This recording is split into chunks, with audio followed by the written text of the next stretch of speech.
الحمد لله نحمده ونستعينه ونستغفره ونعوذ بالله من شرور أنفسنا ومن سيئات أعمالنا من يهده الله فلا مضل له ومن يضلل فلا هادي له أشهد أن لا إله إلا الله وحده لا شريك له وأشهد أن محمدا عبده ورسوله أما بعد فأعوذ بالله من الشيطان الرجيم بسم الله الرحمن الرحيم وَيَذْكُرُ اسْمَ اللَّهِ فِي أَيَّامٍ مَّعْلُومَاتٍ عَلَى مَا رَزَقَهُم مِّن بَهِيمَةِ الْأَنْعَامِ فَكُلُوا مِنْهَا وَأَطْعِمُوا الْبَائِسَ الْفَقِيرَ صدق اللہ العظیم۔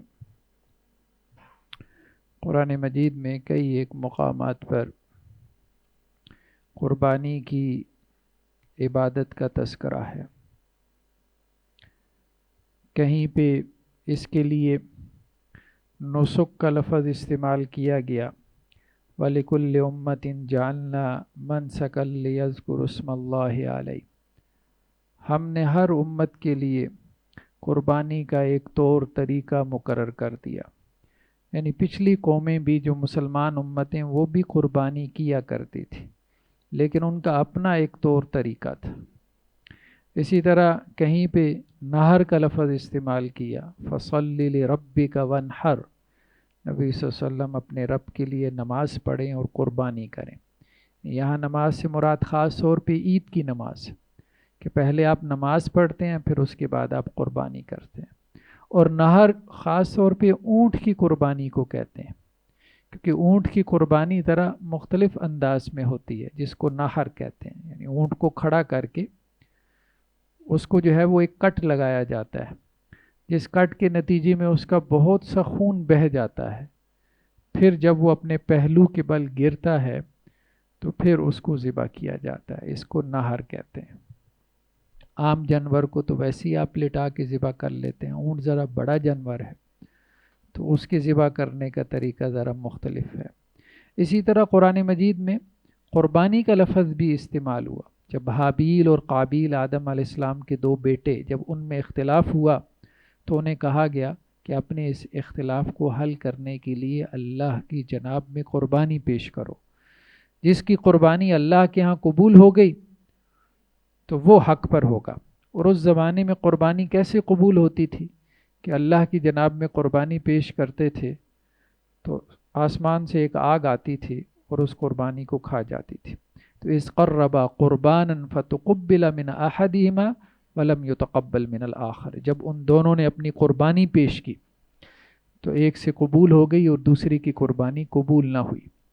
اور قرآن نے کیا کہا جس کی قبول ہو گئی تھی؟ انما يتقبل اللہ من المتقین، اللہ تعالیٰ متقی لوگوں کی قربانی قبول کرتا ہے، جو اللہ سے ڈرنے والے ہیں۔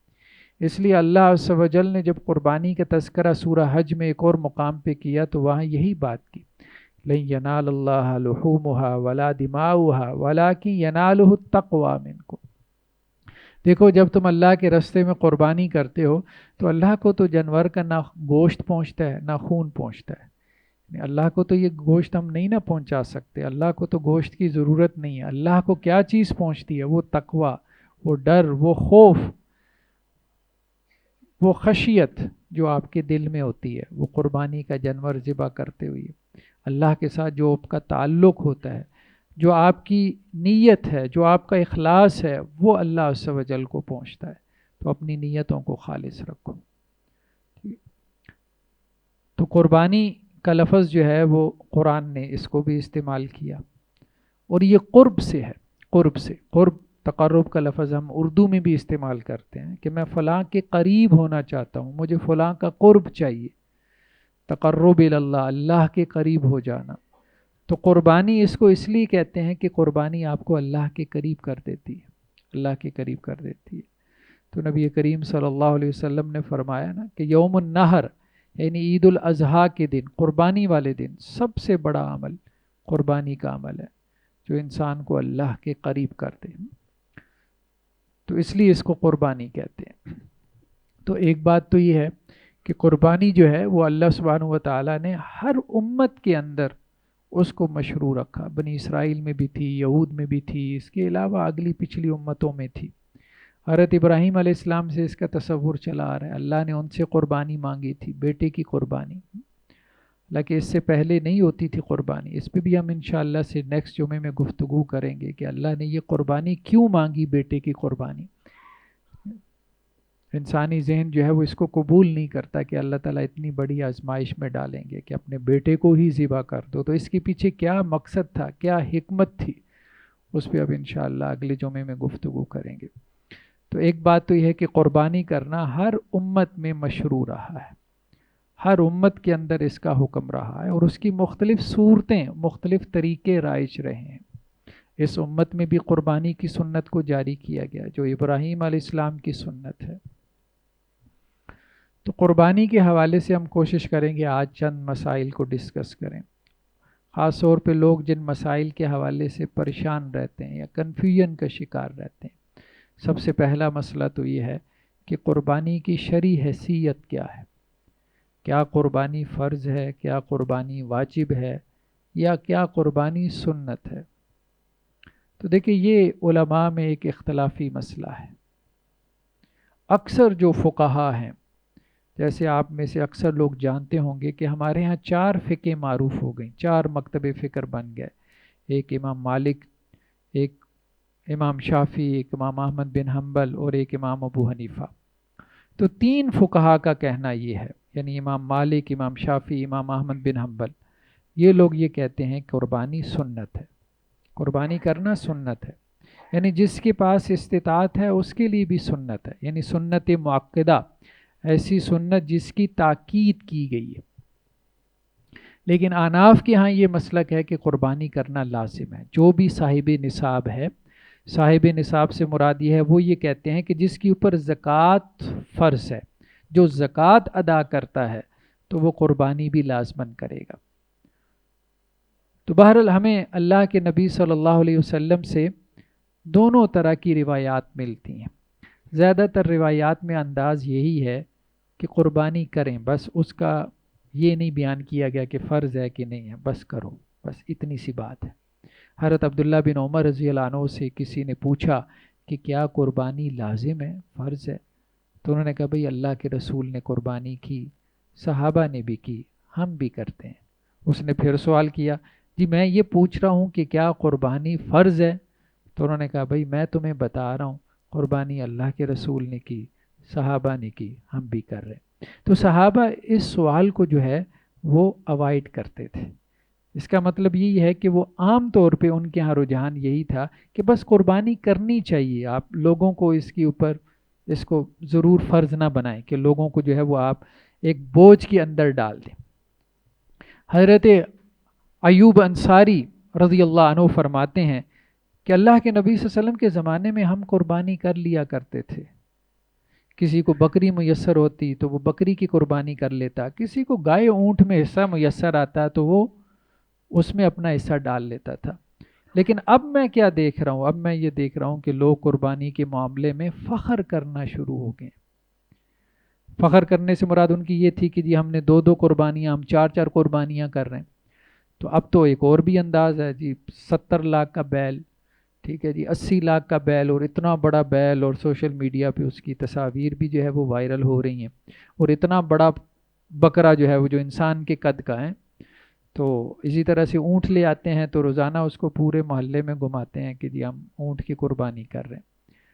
تو یہ فخر، یہ جو مباحات ہے، اس کو صحابہ نے پسند نہیں کیا۔ وہ یہی کہتے تھے بھائی جو کرنا چاہتا ہے بس آرام سے کرو، بس ٹھیک ہے، کافی ہے، شور شرابہ کرنے کی ضرورت نہیں ہے، لوگوں کو دکھلانے کی ضرورت نہیں ہے، لوگوں کو یہ بتلانے کی ضرورت نہیں ہے کہ ہم اتنی قربانیاں کر رہے ہیں، ٹھیک ہے۔ وہ تو اللہ کے نبی صلی اللہ علیہ وسلم کا معاملہ تھا کہ اللہ کے رسول صلی اللہ علیہ وسلم جب قربانی کرتے تھے تو صحابہ اس کو نوٹ کر کے آگے نقل کر دیتے تھے، اس لیے کہ آپ علیہ السلام سے تو دین جاری ہونا تھا۔ لیکن اب یہ تو نہیں ہے کہ جی ہم میں سے کوئی قربانی کرے تو اب مطلب ہر لمحے بعد اس کی ایک سیلفی لے کے، اس کی ایک امیج لے کے اس کو سوشل میڈیا پہ اپلوڈ کرے کہ اب کسائی آ گیا ہے، اب اس نے چھری پھیر دی ہے، اب اتنے بکرے ذبح ہو گئے ہیں، اب یہ ہو گیا، اب وہ ہو گیا، اب بہت زیادہ فخر و مباحات شروع ہو گیا۔ اب تو ویڈیوز بننا شروع ہو گئی ہیں نا، چھوٹی چھوٹی جو ہے وہ شارٹ کلپس آتے ہیں، پھر یہ جو چینلز والے ہیں انٹرویو لینے پہنچ جاتے ہیں، جی او جی یہ بکرا آپ نے کیسے پالا، کیسے بڑا کیا، یہ اتنا بڑا بیل آپ نے، یہ کیا ہے، اس کو کوئی اسٹیرائڈ تو نہیں دیے؟ مطلب وہ عموماً ایسا ہی ہوتا ہے، اسٹیرائڈ دیتے ہیں اس کو، وہ اتنا اس کا جسم پھلا دیتے ہیں، بعد میں اس کے اندر سے وہ چربی نکلتی ہے جو کھانے کے قابل، کیا دیکھنے کے قابل بھی نہیں ہوتی، ٹھیک ہے؟ تو وہ بس کیا ہے، بس ایک فخر و مباحات ہے، تفاخر ہے دوسروں کے اوپر کہ جی دیکھیں ہم نے اتنی مہنگی قربانی کی، ٹھیک ہے؟ یہ بات درست ہے کہ عمدہ قربانی کرنی چاہیے، اچھے سے اچھا جانور اللہ کے راستے میں قربان کرنا چاہیے، لیکن دکھلاوا کر کے نہیں۔ بس اللہ کو پتا ہے کہ ہم بہترین جانور اللہ کے راستے میں قربان کر رہے ہیں۔ تو پہلا مسئلہ تو یہ ہے کہ قربانی کے معاملے میں انسان تفاخر میں نہ پڑے، کسی جو ہے وہ ریاکاری کے اندر نہ پڑے، اور اس میں خواہ مخواہ اوور برڈن بھی نہ ہو کہ میں نے قربانی اب کرنی ہے بھلے مجھے قرض لینا پڑے، نہیں یہ نہیں ہے۔ قربانی اس طرح سے اللہ نے لازم نہیں کی ہے، جس کے اندر استطاعت ہے، مالی استطاعت ہے تو وہ قربانی کرے، کیونکہ نبی کریم صلی اللہ علیہ وسلم کی سنت ہے، جس کے پاس کوئی ایکسٹرا پیسہ پڑا ہوا ہے، اضافی پیسہ اس کے گھر میں ہے جس سے وہ قربانی کا جانور خرید سکتا ہے، کوئی بکرا دمبا لے سکتا ہے یا بڑے جانور میں حصہ ڈال سکتا ہے، تو وہ ضرور کرے، کیونکہ آپ علیہ السلام کی سنت ہے۔ اب کسی کے پاس پیسے نہیں ہیں، ٹھیک ہے، اب وہ کہے کہ جی نہیں مجھے مولانا صاحب نے فتویٰ دیا ہے تمہارے اوپر تو قربانی فرض ہے اور یہ اور وہ ہے اور تم تو قرض لے کے بھی کرو، تو یہ ایسا کوئی ہمارے دین کا حکم نہیں ہے کہ انسان جو ہے وہ مقروض ہو کے قربانیاں کرے، ایسا کوئی حکم نہیں۔ ہاں جس کے پاس استطاعت اور فراخی ہے تو وہ ضرور کرے۔ حضرات شیخین کا جب لفظ بولا جاتا ہے تو اس سے مراد حضرت ابو بکر اور حضرت عمر ہوتے ہیں رضی اللہ عنہما۔ یہ بعض سالوں میں قربانی نہیں کرتے تھے، بعض سالوں میں یہ قربانی نہیں کرتے تھے اور صاف کہتے تھے کہ ہم یہ دیکھ رہے ہیں کہ لوگوں نے قربانی کو فرض سمجھ لیا ہے، تو اس لیے ہم بعض سالوں میں قربانی نہیں کر رہے تاکہ ہم لوگوں کو بتائیں کہ یہ رسول اللہ صلی اللہ علیہ وسلم کی سنت ہے، یہ فرض نہیں ہے کہ ایک بندہ تنگ ہو کے قربانی کرے، ٹھیک ہے؟ تو یہ بات سمجھنے کی ضرورت ہے کہ تنگ ہو کے قربانی کرنا یہ کوئی نیکی نہیں ہے کہ مقروض ہو کے آپ قربانی کریں۔ ہاں آپ کے پاس اضافی پیسے پڑے ہیں تو آپ ضرور قربانی کریں، کہ اس سے بڑا کوئی نیکی کا عمل نہیں ہے اس دن میں، یعنی یوم النحر میں، عید الاضحیٰ کے دن، بڑی عید والے دن، اس سے بڑا کوئی نیکی کا عمل نہیں ہے قربانی کے عمل سے۔ تو ظاہری بات ہے نیکی جو بھی ہو انسان کو وہ کرنی چاہیے۔ اگر چند پیسوں میں، چند ہزار روپوں میں مجھے اتنی بڑی نیکی مل جاتی ہے جس سے مجھے اللہ کا تقرب حاصل ہو، تو مجھے وہ روپے ضرور خرچ کرنے چاہیے اللہ کے راستے میں۔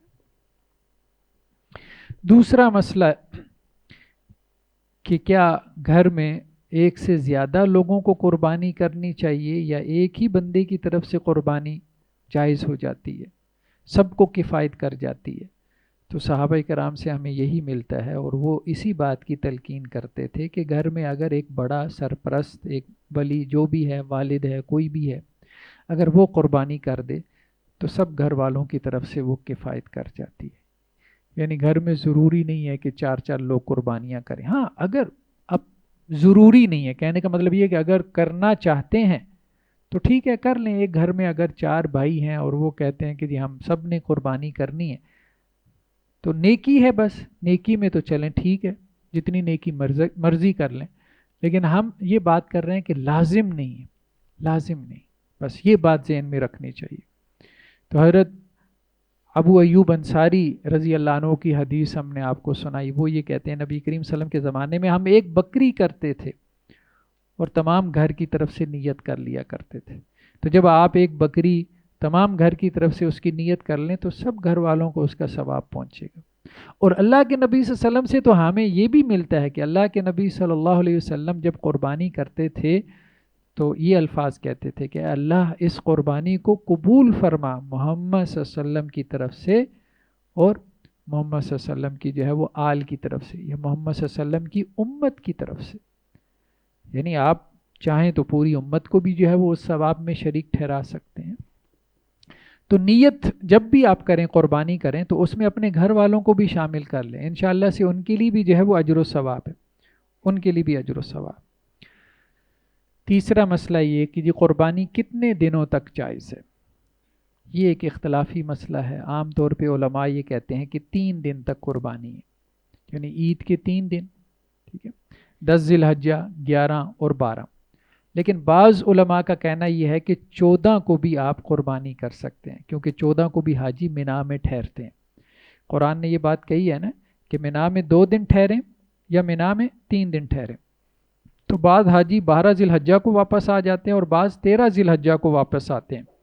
اور بعض صحابہ سے بھی ملتا ہے، صحابہ سے بھی ملتا ہے، بعض آثار سے بھی ملتا ہے کہ چوتھے دن بھی قربانی کی جا سکتی ہے. لیکن یہ اختلافی مسئلہ ہے. مطلب اس کے لیے ہو سکتا ہے کہ جو آپ کہیں کہ جی پہلے 3 دنوں میں کسی وجہ سے نہیں کر سکا، لیکن عموماً لوگ پہلے 3 دن میں ہی کر لیتے ہیں. اگر کسی کا کوئی مطلب کوئی کسائی اویلیبل نہ ہوا، ٹھیک ہے، تو اس نے چوتھے دن میں کر لی تو چلیں اس کے لیے کوئی گنجائش نکل سکتی ہے. اور پھر ایک اور بات، لوگوں کے اندر یہ عموماً یہ چیز ہے کہ شاید قربانی دن میں جائز ہے، نہیں، ایام تشریق، یوم کہتے ہیں 24 گھنٹے کو. تو اگر 3 دن ہے تو دن رات کسی بھی وقت میں آپ قربانی کر سکتے ہیں، یعنی رات میں بھی قربانی کی جا سکتی ہے. رات میں قربانی کوئی مکروہ نہیں ہے. مطلب اس زمانے میں تو چلیں لائٹس وغیرہ نہیں ہوتی تھی نا، تو عموماً رات کو قربانی سے لوگ اجتناب کرتے تھے. لائٹ نہیں تھی، چھوٹا سا دیا چلایا. اب تو مطلب رات میں جو ہے وہ دن کی جیسی روشنی ہوتی ہے، فلڈ لائٹس ہیں، لائٹس بھی کیا ہیں، فلڈ لائٹس ہیں، ٹھیک ہے. تو ایسے میں آپ رات میں جو ہے وہ قربانی کر سکتے ہیں، کوئی حرج کی بات نہیں. عموماً لوگوں کو دن میں کسائی میسر نہیں آتا، رات میں قربانی کا رواج نہیں ہے، ٹرینڈ نہیں ہے. لوگ سمجھتے ہیں شاید رات میں قربانی نہیں ہو سکتی، تو اس لیے رات کو کسائی بھی فارغ ہوتا ہے، آپ کو سستے میں میسر آ جائے گا. تو کوئی حرج کی بات نہیں ہے اس میں. کسی نے بھی جو ہے وہ کوئی ممانعت کا قول نہیں کیا، یہ نہیں کہا کہ جی رات کو قربانی کی تو اس کی جو ہے وہ قربانی نہیں ہوگی. اور ایک اور چیز جس کی طرف نبی کریم صلی اللہ علیہ وسلم نے توجہ دلائی وہ یہ ہے کہ قربانی عید کی نماز کے بعد ہے. عید کی نماز سے پہلے کوئی قربانی نہیں. اگر کسی شخص نے عید کی نماز پڑھنے سے پہلے اپنا جانور ذبح کر دیا تو اس کی قربانی نہیں ہوئی. ایک عام جانور ہے، ٹھیک ہے، جانور تو آپ جب بھی ذبح کر دیں وہ تو حلال ہی ہے، تو بس ٹھیک ہے، کھا پی لو. ایک عام جانور آپ نے ذبح کر لیا اپنے لیے، ٹھیک ہے، تو اس کو آپ کھا پی سکتے ہو، لیکن قربانی نہیں ہے، اس پہ قربانی کا ثواب نہیں. تو قربانی جو ہے وہ عید کی نماز کے بعد ہی، عید کی نماز پڑھیں اور اس کا خطبہ سنیں، وہاں کی جماعت میں دعا میں شامل ہوں، پھر اس کے بعد واپس آ کے جو ہے وہ قربانی میں شامل ہو جائیں. اور اللہ کے نبی صلی اللہ علیہ وسلم کا معمول یہی ہوتا تھا کہ عید الفطر میں یعنی چھوٹی عید میں آپ کچھ کھا پی کے عید کی نماز پڑھنے کے لیے جاتے تھے، کیونکہ رمضان ختم ہوا ہے نا، تو آپ کچھ کھا پی کے جانا ہے، بتانا ہے کہ جی رمضان ختم ہو گیا، اب افطار شروع ہو گیا. اور عید الاضحیٰ میں اللہ کے نبی صلی اللہ علیہ وسلم کچھ کھائے پیے بغیر جاتے تھے، یعنی صبح سے آپ کچھ کھاتے پیتے نہیں تھے. جب واپس آتے تھے تو قربانی کے گوشت سے آپ جو ہے وہ کھانا کھاتے تھے، یا آپ کہہ لیں ناشتہ کرتے تھے. تو جس کی کوئی قربانی کا گوشت جلدی تیار ہو جائے 10-11 بجے، تو وہ مطلب اس سنت کو پورا کر سکتا ہے کہ صبح جب عید کی نماز کے لیے نکلے تو خالی پیٹ نکلے اور واپس آ کے قربانی کے گوشت سے جو ہے وہ اپنا ناشتہ وغیرہ کرے. لیکن اگر کسی کا جو ہے وہ اب عصر تک قربانی کا جانور جو ہے وہ لیٹ ہو جائے تو اب ظاہری بات ہے کہ وہ پھر اتنا لیٹ نہ کرے، کیونکہ یہ بھی ایک سنت ہے، کوئی لازم تو نہیں، لازم تو نہیں. ایک اور مسئلہ جو ہمارے ہاں اختلافی ہے اور کافی لوگ اس کے بارے میں پوچھتے رہتے ہیں، بھینس کی قربانی کے حوالے سے. اب یہ بھی علماء میں ایک اختلافی مسئلہ ہے. اہل حدیث علماء میں بعض اس کی اجازت دیتے ہیں، جیسے حافظ محمد گوندلوی صاحب تھے، بعض اس کی اجازت نہیں دیتے، جیسے کہ حافظ عبد المنان نور پوری صاحب تھے. اختلافی مسئلہ ہے. تو جو لوگ اس کی اجازت دیتے ہیں وہ یہ کہتے ہیں کہ جی بھینس جو ہے یہ اصل میں گائے کی ایک قسم ہے، اس بنیاد پہ وہ کہتے ہیں جی بھینس کی قربانی جائز ہے. اور جو یہ کہتے ہیں کہ بھینس کی قربانی جائز نہیں ہے، وہ کہتے ہیں کہ بس انہی چیزوں کی قربانی جائز ہے جن کا ذکر قرآن میں ہے. تو زیادہ بہتر بات یہی ہے، محتاط بات یہی ہے کہ جن جانوروں کا ذکر قرآن میں آ گیا بس انہی کی قربانی کی جائے. مطلب وہ 8 جانور ہیں، اونٹ ہے، اونٹنی ہے، گائے ہے، بیل ہے، دمبا بھیڑ ہے، بکری ہے، بکرا ہے. اب اگر کسی کو میسر، کیونکہ عرب میں بھینس نہیں تھی، سعودی عرب میں بھینس نہیں تھی، تو اس لیے وہاں تو یہ مسئلہ ہی پیش نہیں آیا نا. وہاں یہی جانور تھے 8، تو قرآن نے ان 8 جانوروں کا تذکرہ کیا، ان کو بہیمۃ الانعام کہا گیا، اور انہی کی ہی اللہ کے نبی صلی اللہ علیہ وسلم نے قربانی کی، صحابہ نے کی، اور یہی چلتا رہا. اب بعد میں جب اسلام وسیع ہو گیا، ایسے ممالک تک اسلام پہنچ گیا جہاں پہ یہ بھینس وغیرہ بھی پائی جاتی تھی، تو وہاں پھر یہ سوال پیدا ہوا کہ بھینس کی قربانی جائز ہے کہ نہیں. تو بہرحال یہ بعد کا مسئلہ ہے، پہلے ادوار میں یہ مسئلہ تھا ہی نہیں. تو محتاط اس میں انداز یہی ہے کہ جن جانوروں کا ذکر قرآن میں ہے، یا جن کی قربانی اللہ کے نبی صلی اللہ علیہ وسلم سے ثابت ہے یا صحابہ سے ثابت ہے، بندہ اسی تک محدود رہے. ہاں اگر کسی علاقے میں اگر آپ کو گائے بیل میسر نہیں ہو رہا، کوئی بھیڑ بکری دمبا وغیرہ میسر نہیں ہو رہا، تو پھر وہ ایک مسئلہ ہو سکتا ہے مشکل کا، کہ جس میں انسان سوچے. ٹھیک ہے. اسی طرح سے ایک اور مسئلہ یہ ہے کہ گائے میں تو 7 حصے جائز ہیں، اونٹ میں 7 حصے، اور بعض روایتوں میں یہ ہے کہ اونٹ میں 10 حصے بھی جائز ہیں، 10 حصے بھی جائز ہیں. تو کیا بکری میں بھی حصے جائز ہیں؟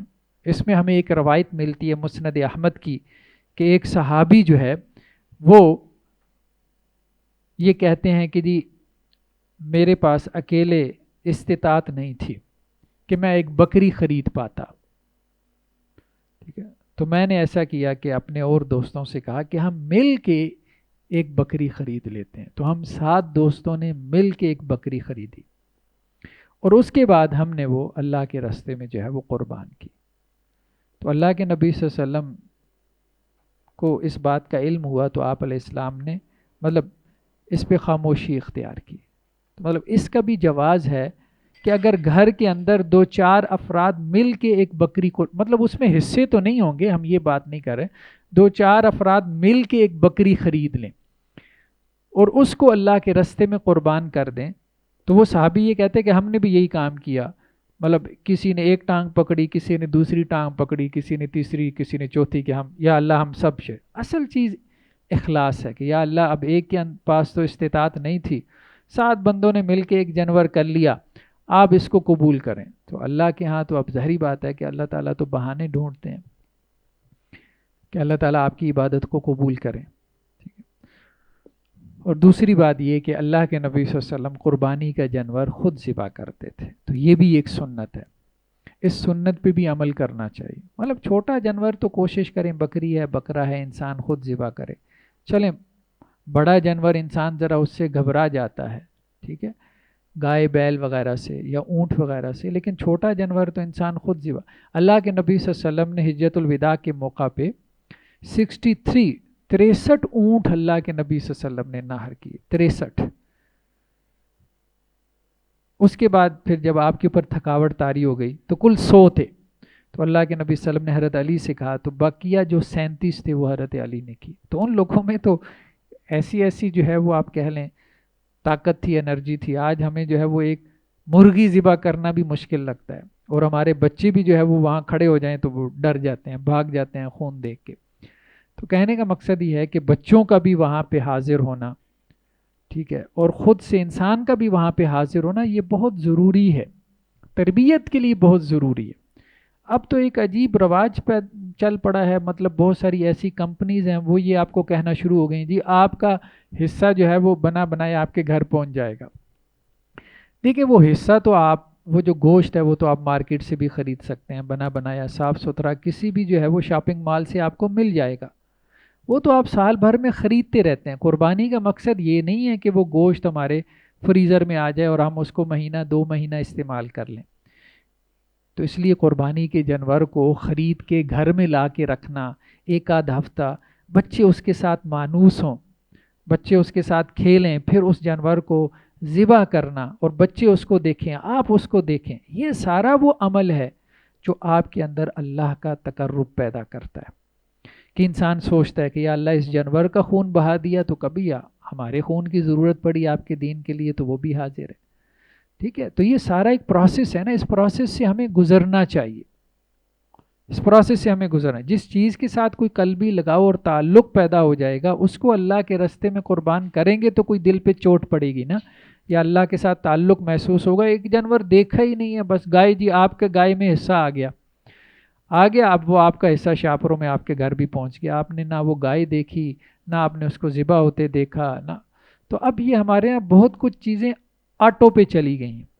تو یہ ایک عبادت ہے، تو اس کو ہمیں آٹومیٹک سے نکال کے تھوڑا سا مینول پہ لے کے آنا چاہیے، تو تاکہ وہ عبادت والا جو فیلنگ ہے وہ ہمیں اس میں جو ہے وہ محسوس ہو. پھر ایک اور مسئلہ کہ قربانی میں جانور دوندا ہونا چاہیے، اس سے کیا مراد ہے؟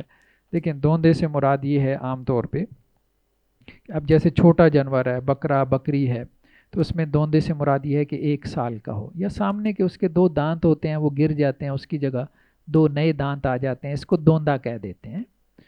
تو یا فقہا یہ کہتے ہیں کہ 1 سال کا ہو گیا. اب 1 سال کا پتہ چلانا تو مشکل ہے آپ کو، وہ اگلا تو بیوپاری تو جھوٹ بول دے گا سال کا ہے کہ نہیں ہے. تو پھر اس کی علامت یہ ہوتی ہے کہ سامنے کے 2 دانت اس کے گر جائیں اور اس کی جگہ نئے 2 دانت آ جائیں، تو کہتے ہیں کہ جی دوندا ہونا شرط ہے، دوندا ہوگا تو جانور لگے گا.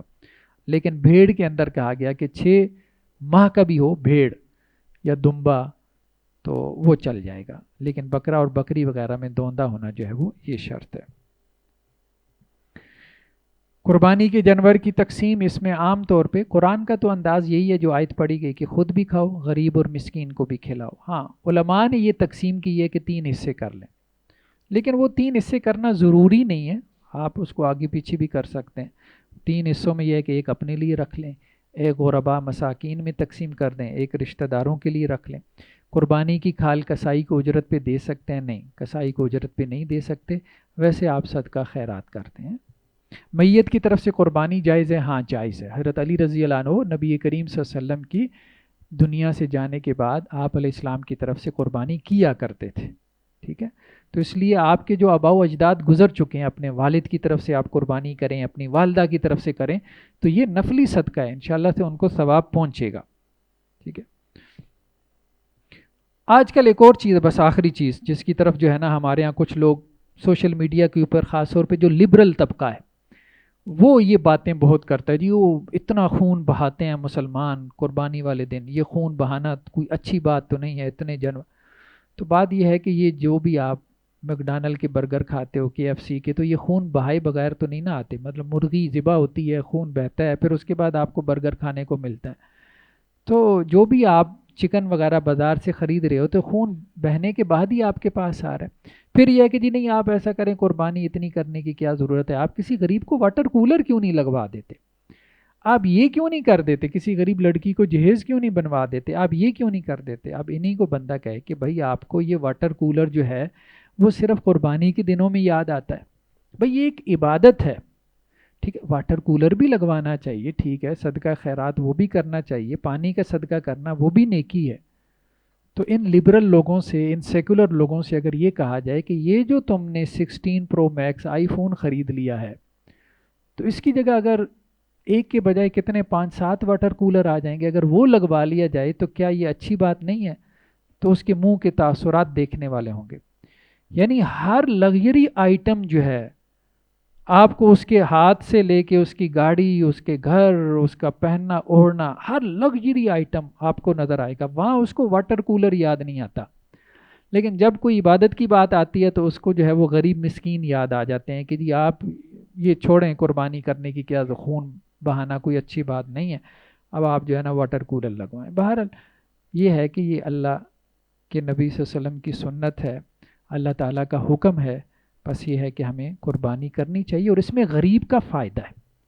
اگر آپ سوچیں نا، وہ جو کسائی آتا ہے مجھے بتائیں، وہ غریب ہی ہے جو آ کے ذبح کرتا ہے اور اس دن میں اجرت لے جاتا ہے، بلکہ ملتا ہی نہیں ہے، اتنی اس کی دہاڑی لگتی ہے، ملتا ہی نہیں ہے. ٹھیک ہے، اس کے بعد جو ہے اس میں سے ایک حصہ جو گوشت کا آپ کس میں تقسیم کرتے ہیں؟ غربا اور مساکین میں، وہاں بھی غربا اور مساکین کا فائدہ ہے. پھر جو یہ ڈھور ڈنگر جانور لے کے منڈی میں جو آتے ہیں، یہ کوئی سارے امیر لوگ تھوڑے ہیں، غریب مسکین دیہاتوں کے لوگ ہیں، وہ آ کے جانور بیچتے ہیں تو ان کا کاروبار چلتا ہے، تو ان کا فائدہ. تو قربانی میں ایک جگہ پہ نہیں، دسیوں جگہ پہ غریب کا فائدہ موجود ہے. ڈھور ڈنگل لانے والا غریب ہے، اس کا فائدہ ہے، جو اس کو ذبح کر رہا ہے اس کا فائدہ ہے، جب گوشت تقسیم کیا جا رہا ہے اس کا فائدہ ہے، جس کو آپ کھال دے رہے ہیں وہ غریب مسکین، اس کا فائدہ ہو رہا ہے. تو غریب کا فائدہ ہی تو ہو رہا ہے بھائی. جو تم چاہتے ہو. تو یہ لوگوں کو سمجھانے کی ضرورت ہے، عقل مت دینے کی ضرورت ہے. اللہ تعالیٰ ان کو سمجھ دے. سبحانک اللہم و بحمدک.